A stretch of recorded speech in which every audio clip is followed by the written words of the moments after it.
he'll score off their shot. And the next thing you know, you look up and it's freaking 5-0 Kyle Dake.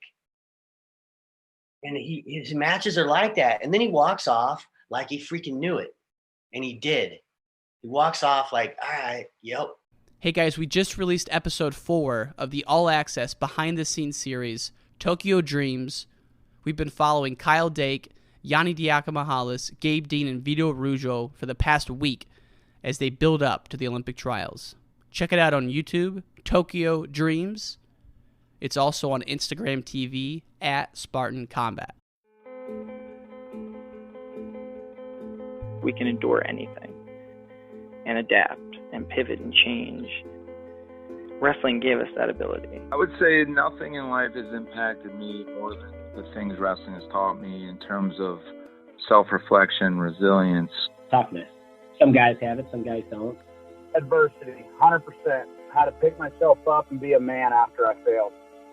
And everything that has shaped my life and where I'm at today would not be there without the values and basically the lessons I've learned through the sport of wrestling. For me, wrestling saved my life because it allowed me to focus and channel my energy.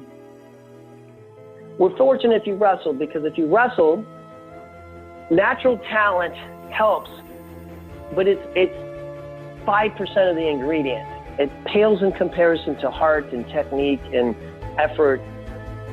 It humbled me, taught me humility. Nothing can humble you more than wrestling. I think it's the learning to adapt, right? You learn how to adapt, you learn how to solve problems. If I look back at my time I spent wrestling, if it gave me one thing more than anything else, it's mental toughness. Welcome back to the Wrestling Changed My Life podcast, folks. This is your host, Ryan Warner, and it is the morning of the Olympic trials. We're a little over 3 hours out from wrestling starting. I'm down here in Fort Worth, Texas. I'll be covering the event all weekend. And who better to have on the podcast than two-time Olympian, 1996 Olympic Gold Medalist, Kendall Cross. We talk through some of the big matchups that you're going to be seeing this weekend, as well as Kendall's memories from the 1996 Olympic team trials, where he beat the great Terry Brands in an epic best-of-3 series. Before we get to the interview, Fan of the Week goes to Justin Hawk, a fantastic photographer. Thank you so much for the support on the Smith series. We appreciate it. And folks, as always, Wrestling Changed My Life is proudly presented by Spartan Combat. Please go to SpartanCombat.com to shop the sick Kyle Dake merch that just went live. And that's it. Let's get to the interview with the great Kendall Cross. Kendall Cross, Mustang, Oklahoma. How we doing? Doing great, man. Got a huge couple of days coming up. Yes, we do. Olympic trials are tomorrow for those of you living under a rock. Kendall and I are both down in Texas, gearing up for the big event that starts tomorrow. Kendall, I got to imagine that just the word Olympic trials brings a chill to the bone or an excitement. What is it? What comes to mind when you think back to your Olympic trials experience?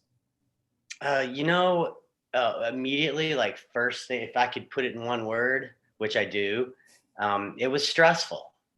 It was stressful. I think, for the months leading up to the trials, I found myself thinking about it and the consequences of it. And just, gritting my teeth and holding my breath.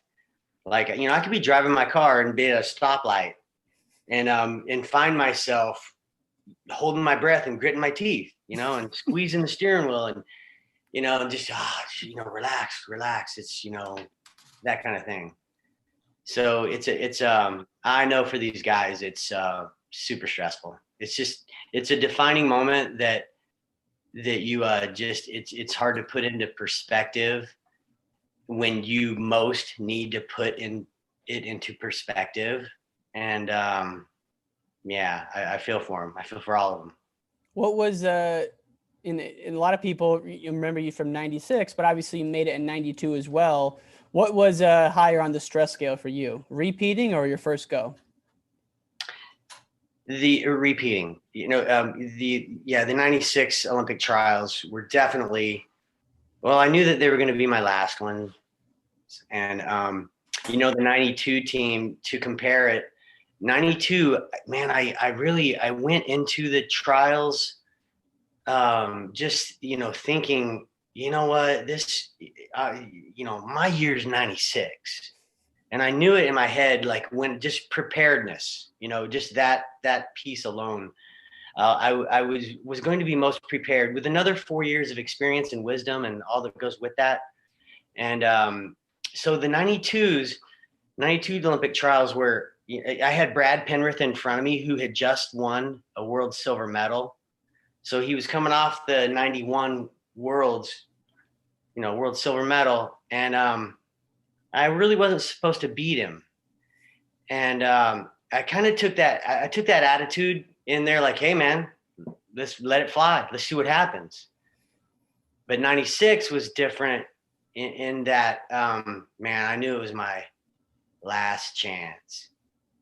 And so I would call it completely different. Yeah, I can imagine. I mean, everyone says repeating or defending is that much harder. And you would know, because like in between those years, it wasn't like you were just, running through it 93, 94, 95. I think you said in the Terry film that I don't know if you made a world team in between then. So I did not. I've never made a world team, Ryan. Never. No, I tried out 7 years and made 2 teams, and they were the Olympic year. And, the ultimate Saturday nighter. How does it compare to the Olympics? Like, is it that once you're there, it's kind of like, all right, I'm here? Or do you refocus and put that same kind of pressure on yourself to do well at the games as well? Well, at the Olympics, the first one that I went to in 92s, my attitude was, let's just see, I didn't really know. I hadn't really been tested. I'd only been to, a handful of international competitions. And so it was just like, hey, let's see where we are. Mm-hmm. And then in 96, after getting through Terry, Brands, and the trials, I really had this amazing amount of confidence and peace with what I had just done. And my thoughts, and I directed my thoughts to the idea that nobody's going to beat me. I just beat Terry Brands 3 times out of 4 matches, with the US Open and the trials. Who's going to beat me? I just couldn't even see losing. In 92, were you in the finals as well, or do you have to come through the ladder to get to Penrith? In the 92s, so Penrith, because he was a world medalist, he sat out to the final 2 out of 3. And I had to go through, this is crazy. The 92s were a trip because I had to go through the US Open, and then there was a trials where you go through the challenge tournament winner wrestles the number 3 guy 2 out of 3. And then that winner goes and wrestles the number 2 guy 2 out of 3. And then that winner wrestles the number 1 guy from the US Open 2 out of 3. All at the same tournament, or like weeks in advance? No, it was started on a Wednesday and ended like on a Saturday. Oh my God. So mini tournament, best of 3 against the third ranked guy, best of 3 against the second ranked guy, best of 3 against the first ranked guy. And then you go to the final trial, which was against Brad Penrith, who was sitting there waiting for whoever was going to come through. And so I came through that. Wow. And but it was different weeks. It was, I want to say there were two weeks in between, something to that effect. And then I went and wrestled Brad Penrith. So when you got to Pittsburgh, you only had to wrestle Penrith, or do you have one of those other ones before that? Just Penrith. Oh wow! It was a true 2 out of 3 event where we both made weight, and so just in terms of what we had to deal with to get there, we were both, rested and had weighed in the same time, and so there were no hidden advantages. Yeah, that's a big thing. Go ahead. I'm sorry. Well, in fact, I actually thought that and I told myself this, dude, I had the advantage of wrestling the US Open and the trials to get to this final trial. And I just had this momentum. It's like, dude, I'm wrestling good right now. Let's just keep going, So I had that attitude. And as you're saying this, I'm thinking back to the last time we talked, and it was for the John Smith documentary, but knowing that John Fisher beat John Smith in that first match, but knowing he had to wrestle a couple weeks ahead of time, kind of like you, it makes sense that he was maybe a little more fresh because he was really in the thick of things. And as we know from the documentary, John was going through a number of things, staff and just a lot of issues. But so you felt to kind of help you get a little rhythm going a couple weeks ahead. Yeah, it helped me. And I told myself it helped me. I think that's an important piece of it. You know, I think one thing that happened with that team, that 91 team, because the 91 world team member sat out and was guaranteed a 2 out of 3 in the 92 trials. And they knew going into the 91 year, we all knew. Mm-hmm. So it was all about making that 91 team, right? But, you know, I think some of the guys, I don't know that it was the healthiest thing for all those guys. In fact, most of them, they didn't wrestle real well at the trials, you know, and John, you know, specifically, you know, he had a rough go. I think they all did. And then Brad was the only casualty. And so, and you broke up a little bit there, but I heard most of it. And we're back on now, so we're good. And now this year, I really like how they're giving the guys who win the bracket on Friday an extra day, because you think about a guy like Kyle Dake, who he has to come down a weight and he doesn't get to go to the finals, but he still has to beat Burroughs. It's like, I really don't think it's fair to have those matches the same day. So at least they're splitting it up one day, because if Kyle wins tomorrow, he has a whole day to recoup and get ready for JB. Let's talk about some of the matchups a little bit, though. I mean, Kyle Dake, Jordan Burroughs, can you remember a time when two, multiple world championships are going at it for the same Olympic spot? Yeah, I want to say it's been since my era. Yeah. I mean, those were the days when this kind of thing happened. And so we've had a bit of a lull in that kind of stiff competition to make a team. I mean, there are exceptions, but, you know, these stand out. But think about, like, Dake's a 2-time world champ. Burroughs is a 4-time world champ. I just can't believe that they're going at it. I mean, that one of them's not going to get to go. And for JB, it's obviously his last go. For Dake, he might have one more in him. But, man, it's just one of the biggest matches that I can remember. When you look at this matchup, knowing that it's really a polarization of styles, what do you get excited for, and what positions are you going to be watching for? I don't know that I'll be watching for positions or anything. You know, it'll be really cool to see how they do manage the space that they're in, you know, the mat, the clock, how they, when they are aggressive, when they're not, you know, I'm really, it's interesting. I don't have to necessarily, I just get to enjoy watching whatever they do. But I do pay attention to how they manage the clock, the mat. You know, Kyle Dake is a master at that. And Jordan Burroughs, you can't say he's not a master at it. It's just going to be really, I'm really going to enjoy it. And just being able to sit back and, you know, one thing, Ryan, you know, I've been through it. Mm-hmm. And so I know how these guys feel. I know what they're going through.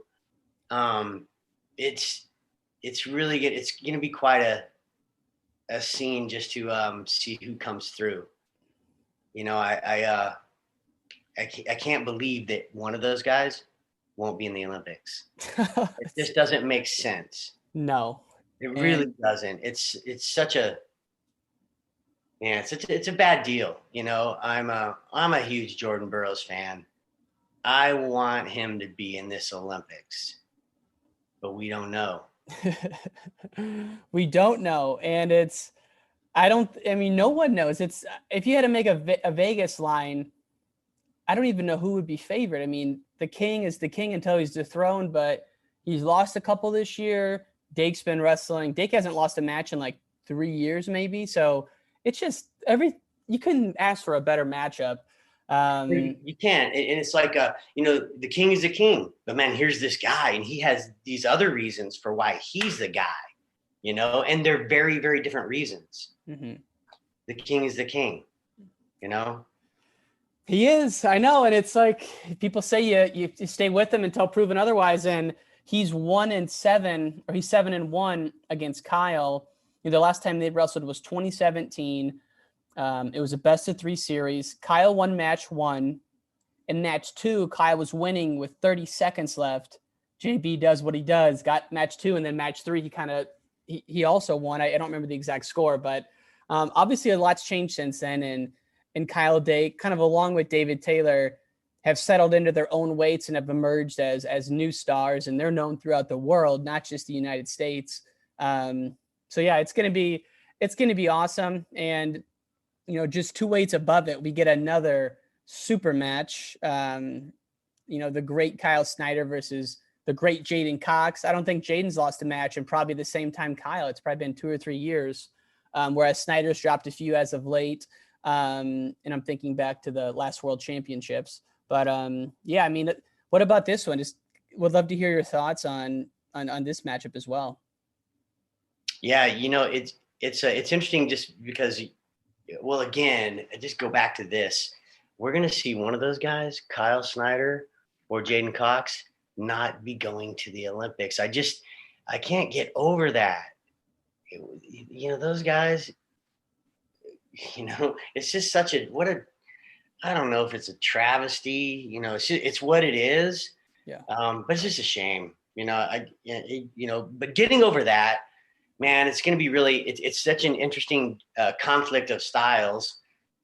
Cox is just loose and carefree and active and technical and fast. And am I leaving anything out? He doesn't get scored on. He's creative. He will do, what feels right versus what he's, drilled over and over. Mm-hmm. And then you got Kyle Snyder, who, in my opinion, he has drilled over and over, and he knows his stuff, and he goes to it and forces it. One type of world champion or Olympic champion, world champions, Olympic champions, they, there are 2 sets of them. You can categorize them if you want. And there's the one who just, who's free and easy, the Buvesa Saitiev type of wrestler who just goes out and crafts his match. And then there's the guy who has 1 or 2 things that they do really well, and they force it on their opponent. And so we've got one, style that isn't a world and Olympic champion against another style that is a world Olympic medalist. And, who gets to come out of that? I honestly, I'll say this. I lean a little bit towards Cox because of his crazy capabilities. Yeah. I think it's kind of, in my mind, it's kind of hard not to think that way. But, look, Kyle Snyder's an Olympic champion. He's an Olympic champion for a reason. Yeah. Because he can win. He beat Sajilayev in the World Championships. Was he better? I don't know. But he won because he can win. And so you just can't take that away, And yeah. It's amazing to think about it like that, because as you're saying that, I'm thinking, well, what category does Dake fall in? Because he's not like the Snyder kind of hard hand fight, high crotch, cut to a double. He's kind of like Cox because he kind of makes things up, but he, as you were saying that, I'm kind of thinking, like, what bucket would he be in? Same with Burroughs. Like, Burroughs is a guy who he's got, the double, obviously. And so I guess you could put him into that bucket, but yeah, it's just interesting to think about. I'll tell you where I'll put Kyle Dake. I got the chance to have a really close seat in the stands at the last World Championships in Kazakhstan. Mm-hmm. And watching his finals match, and also the body of work that he had earlier in the tournament.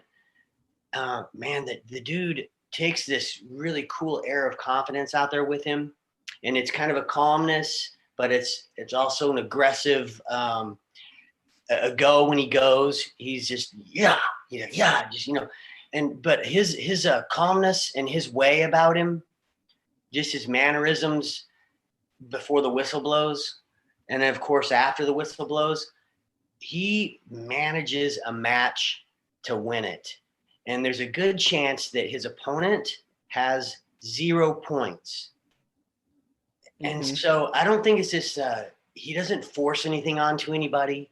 It seems like he feels it, with his eyes closed even. Oh, I feel it, I see it, okay, or I don't see it, but I feel it, and just gets through it and does those things, takes advantage and takes an opportunity to run it out of bounds.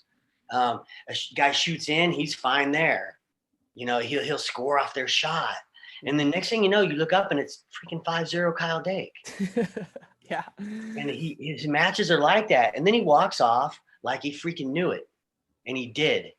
He walks off like, all right, yep. Yeah, go ahead. Yeah, that's a cool thing about him. I'm not a huge Kyle Dake fan. I'm a Burroughs fan, but man, you can't deny what he has. You just can't. And to say anything else would just not be doing him justice. Kyle Dake is an amazing, amazing competitor and worthy of an Olympic team and an Olympic gold medal. 100%. And the crazy thing about Kyle and Jaden Cox is, yes, they've been challenged at the World Championships, but man, I don't think they've really been pushed like they're going to be pushed this weekend. The World Championships, of course, there's some great guys. And I know in 2018, Dake avenged the guy who beat him at the Oregon, but still, I don't know if they've really been pushed in a couple years. You were at that World Championships. What do you think? Yeah, not like this. Yeah, I agree with that. Yeah, I don't know. It appeared that way. Yeah. Sitting in the stands, it's such an easy thing to, you can talk to it, but sitting in the stands, maybe it was hard. Sometimes it looks easy and it's super hard. Yeah. It's super hard. And,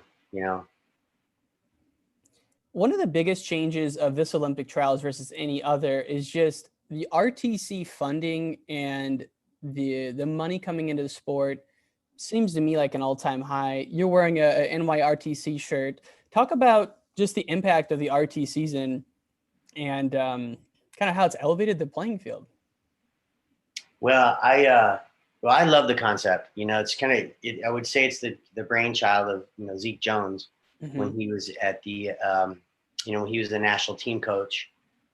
And, his genius was coming up with that idea. And honestly, if you think about it, the RTC model, it's a breeding ground for what we develop. And it gives the athlete everything that they need. I know what an athlete that is trying to make an Olympic team needs. And the RTCs offer that. You've got a complete stable of partners with the college programs that you're affiliated with. You've got a roof over your head. You've got funding. You've got sponsorship.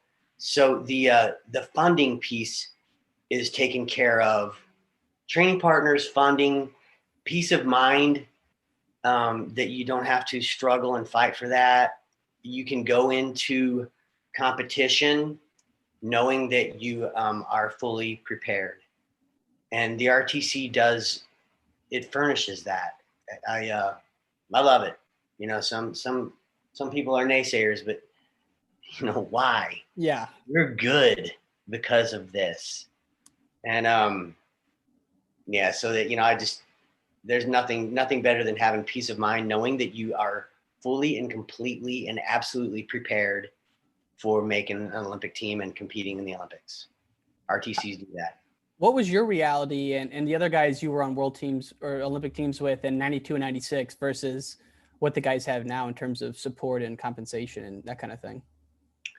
Well, I just had to do a lot of stuff. There were months, Ryan, where, my wife, my wife and I, we'd high five when we got through our month. And so I went out and did fundraising. I made brochures, reached out to my the booster base at my alma mater, Oklahoma State.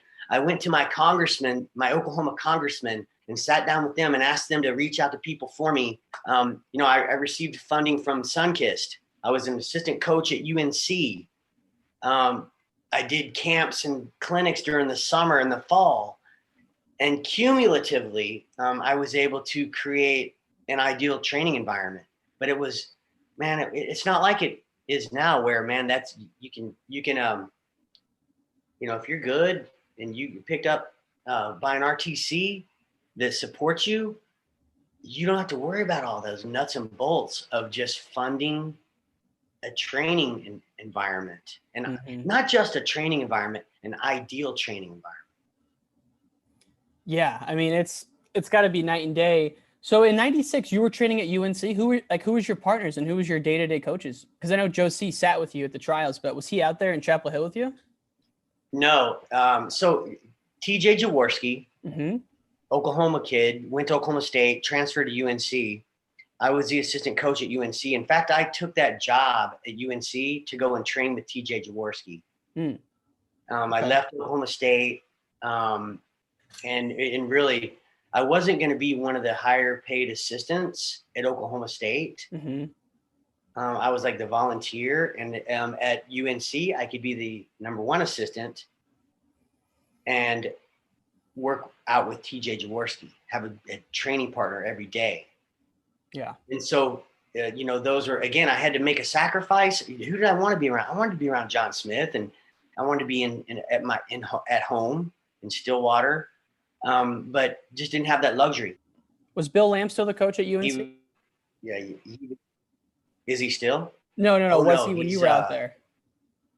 Yeah. He was the coach at the time. Yeah, he was. And, he was a bit of a stickler with this head assistant coaching job because, he needed help and I wanted to train. And so, we butted heads. But it was a good relationship in terms of, well, I got it done, man. I'll say this, I got it done and it worked. So I wouldn't change a thing. I would not change a thing. TJ Jaworski is a name that you hear about now. I don't even know how many times he won the nationals, but I don't know a ton about him. I mean, what kind of wrestler was he, and what were some of his credentials? Well, he's a 3-time NCAA champion. Okay. He won 3. And his first year was at Oklahoma State.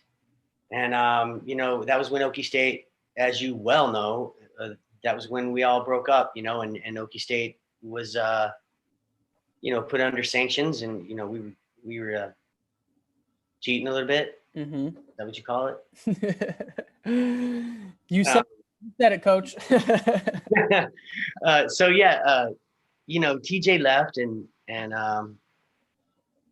where was I with that? I lost that. I was just asking, I didn't know how many national titles he won, or what kind of wrestler he was, and the what kind of wrestler. Oh, okay, yeah. TJ was he was super strong, just genetically super strong. And it still looks like he can wrestle. I don't know if that kid, he still looks like he's training, so there's that. And then he was very technical. He had a couple of things that, kind of like I mentioned earlier, TJ was one of those wrestlers where he had a couple things that he did really, really well, and you couldn't stop it. One of those guys. Yeah. He wasn't this creative, free-flowing, artist. He was this is what I'm going to do, and let's see if you can stop it. And no, you can't. He was really good for me. We weighed about the same, but he was better than me. He was he was solid, man.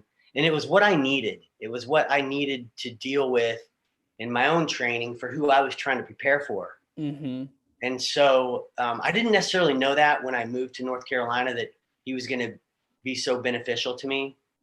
But it turns out he was exactly what I needed. And you'd say he was better than you even though you were out of school. Nah, he was just on a regular basis. He was getting the best of me. Holy smokes. How do you not let that confidence mess? True. Does that mess with your confidence though? Leading up to No, you put that stuff in perspective. That's TJ. We wrestle every day. Dude was good. He 3-time national champion, man. Unbelievable. And he beat the likes of Kerry Colott, and that dude was good. Wow. He just he didn't have a freestyle what do you call it? He just didn't delve into it like I did. He just touched it. Mm-hmm. And he wanted to win national titles at the folk style collegiate level. And that's what he grew up wanting to do, and he did. Could you imagine if he stayed at Okie State, how good that 94 team would have been with Pat and Alan Freed and I mean, obviously Branch won, but no one would have predicted that. But yeah, Oklahoma State might have set like some all-time records if the house wouldn't have been broken up. We were getting ready to win some titles in a row, a bunch of them. Man. Last question for you. Knowing that you're a proud Oklahoma State alum, AJ Ferrari's taken the wrestling world by storm. I love the kid. I think he's so much fun to watch. Word on the street is he's competing this week, and I believe he's the 6th seed. I mean, winning a national title as a true freshman is unbelievable. At the weight he did it at, even more impressive. I mean, what are your thoughts on this new phenom that we've been blessed with? Well, I love him too, man. I've been around AJ and his family and his younger brothers since they were kids. In Texas. I moved from Dallas to in 2017. Mm-hmm. And so I've been around AJ and his family, his dad and mom, and for, I don't know, 10, 12 years before that. And, I love the kid. I love the kid. It's really an interesting thing. It's an interesting phenomenon, what he's doing. I really appreciate it. It's kind of a good shot in the arm that wrestling needs. I'm really excited to watch him for the next 4 years. Mm-hmm. He speaks his mind, but I truly think, I hope it doesn't end up that he comes off wrong, because you know what? The kid's a sweetheart. When you get eye to eye with AJ Ferrari, he'll look you in the eyes and talk to you like you're the only person in the room.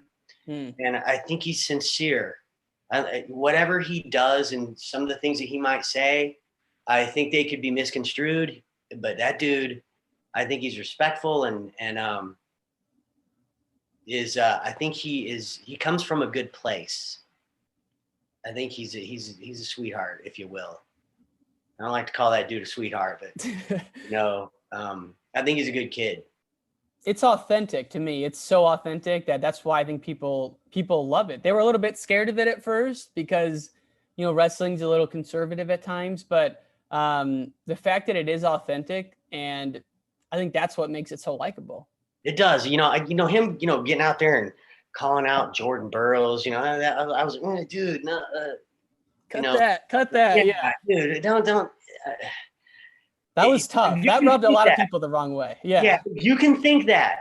Don't, and then again, Stevenson, I hope that he learns from those instances where he can, kind of right his own ship. I know that, the coaches at Oklahoma State, they'll probably have to be doing that to a degree themselves. But I swear, the kid, I just know, because I've known him since he was young and innocent. He comes from a good place in his heart. I believe that. And he'll be misunderstood, guaranteed. But I hope it all shakes out and everybody loves it. Do you think John Smith got a few gray hairs when he started getting on Twitter at the beginning of the year? Had to. My God. I always wanted to send messages to these guys like, hey dude, you can talk to that guy? Yeah. And but had to.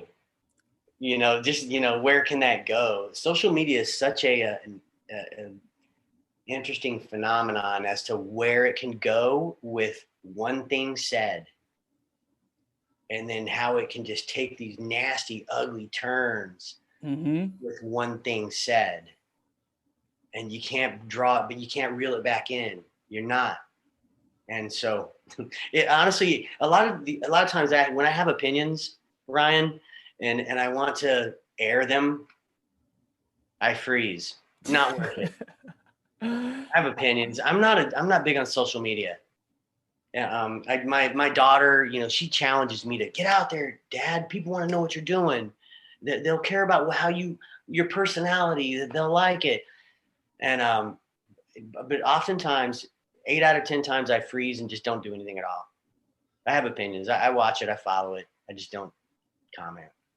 Well, I'm with you on that. I think it's probably safer not to, but it's not as fun. And I wish I could just say what I'm actually thinking. The one thing I will say that I do not like, and I don't know what your opinion is on this. I hate the co-Hodge winner. How could there be 2 Hodge winners? What do you think about that? Are you okay with that, or do you not like it? No, I think, man, hey, pick one. Sorry, pick one. What the heck? It's like, how could there be 2? I mean, I personally think, Hawkeye Nation's going to shoot me for this. I might have gave it to Gable. I know he's not pinning people, but he's dominating. And obviously Spencer Lee's never even challenged. So how can you say that? But I just thought there should have been one. So that's one I will air. Shoot me, hang me. I don't care. But I hate that they do that. Yeah, pick one. Spencer Lee crushed everybody. And we say that there's nobody there. Well, dude, maybe it's because he's so freaking up there. Spencer Lee's a special little cat. And so to diminish that, I don't know. It seems to me like, to be honest, it seems like it would be cut and dry just with the if you compare those. Yeah.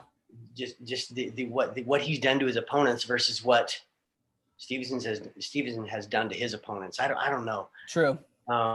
I get hung up in the competition thing, but you're right. It's like Spencer Lee doesn't choose who he wrestles, but I just know that deep down, that heavyweight bracket with Kirk Levitt, with Mason Paris, with I know I'm missing some guys, but Tony Cassiope, but there's some guys there that could be like Olympic level, and it wouldn't surprise anyone. So that's what sticks out to me. But I mean, it's not the toughest schedule award. It's the most dominant wrestler award. And right. Is that considered at the with the Heisman? Is strength of schedule considered? I don't even know. I'm not. I really have no idea. Yeah, but you know what? I don't care who was in that bracket at Spencer Lee's weight class. That dude's going to do that. He's going to do what he did. He's going to take you down and turn you with this cross wrist, maybe twice. First period ends, it's 10-0. That's the best case scenario. It's really amazing. I just league of his own. Let's wind down with this. I'm just curious. Right. You've seen a lot of college wrestling.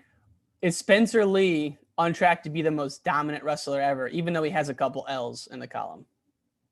If he stays healthy, I think it's a really good shot. It's just so tough to put somebody on a trajectory into the future because you just don't know. Yeah. I think that if he does stay on that trajectory, he is at a pretty nasty weight class. But if that's a tough question because I vacillate. Yes, but no. But strictly college, though. You know what he's going to do? Oh, in college? Yeah, just strictly college. I can't see that anybody will, just because of the style. If you think about his skill set in folk style, you can't stop that.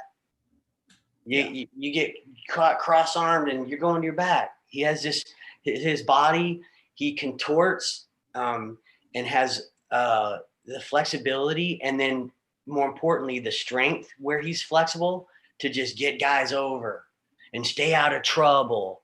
It's just he's a really interesting package in the folk style realm, in that he's just a really unique individual folk style wise. Yeah, it's really incredible.